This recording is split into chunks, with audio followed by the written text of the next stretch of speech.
Hello everyone, this is Manasa BT. Welcome to my channel Make It Happen. Constitutional bodies ನೋಡ್ತಿದ್ವಿ ಅಲ್ಲ, ಅದನ್ನ continue ಮಾಡ್ತಾ ಹೋಗೋಣ. So ಇವತ್ತು ನೋಡ್ಬೇಕಾಗಿರೋದು ಫೈನಾನ್ಸ್ ಕಮಿಷನ್. ಓಕೆ, ಸೊ ಇಲ್ಲಿ ಆರ್ಟಿಕಲ್ 280 ಬರುತ್ತೆ. ಇದೇನು ಅಂದ್ರೆ quasi judicial body. So appointment ಮಾಡ್ತಿರೋದು ಪ್ರೆಸಿಡೆಂಟ್, ರೆಸಿಗ್ನೇಷನ್ ಕೊಡ್ತಿರೋದು ಪ್ರೆಸಿಡೆಂಟ್ಗೆನೆ. ಟೆನ್ಯೂರ್ ನೋಡೋದಾದ್ರೆ ಇಲ್ಲಿ ಇದು ಎಷ್ಟು ಪ್ರೆಸಿಡೆಂಟ್ ಸ್ಪೆಸಿಫೈ ಮಾಡ್ತಾರೆ ಅಷ್ಟು ಇಯರ್ ವರ್ಗು ಅವ್ರು ಇರ್ಬೇಕಾಗುತ್ತೆ.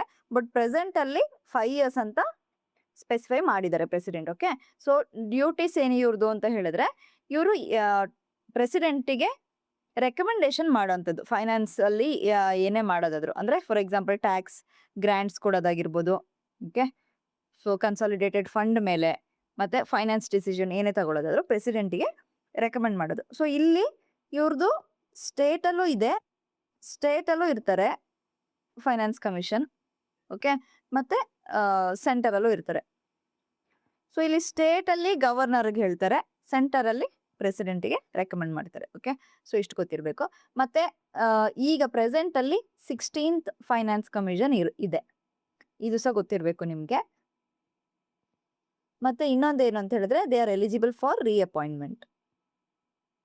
ಓಕೆ, ಇದೊಂದು ಇಂಪಾರ್ಟೆಂಟ್ ಇದೆ. ಸೊ ಇಷ್ಟು ನೋಡ್ಕೊಳ್ಳಿ. ಸೊ ಇಲ್ಲಿ ಕ್ವಾಸಿ ಜುಡಿಷಿಯಲ್ ಬಾಡಿ ಅಂತ ಹೇಳಿದೆ ಅಲ್ವಾ.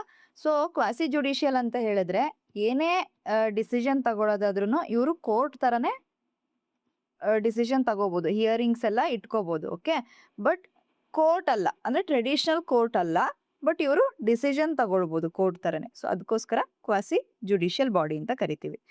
ಓಕೆ, ಇಷ್ಟ ಅರ್ಥ ಆಯ್ತು ಅಂತ ಅನ್ಕೋತೀನಿ. ಏನೇ ಡೌಟ್ ಇದ್ರು ಕಮೆಂಟ್ ಸೆಕ್ಷನ್ ಅಲ್ಲಿ ಮೆನ್ಷನ್ ಮಾಡಿ. Please do like, share and subscribe. ಇದನ್ನ ಜಾಸ್ತಿ ಜನಕ್ಕೆ ಶೇರ್ ಮಾಡಿ, ಸಪೋರ್ಟ್ ಮಾಡಿ. Thank you.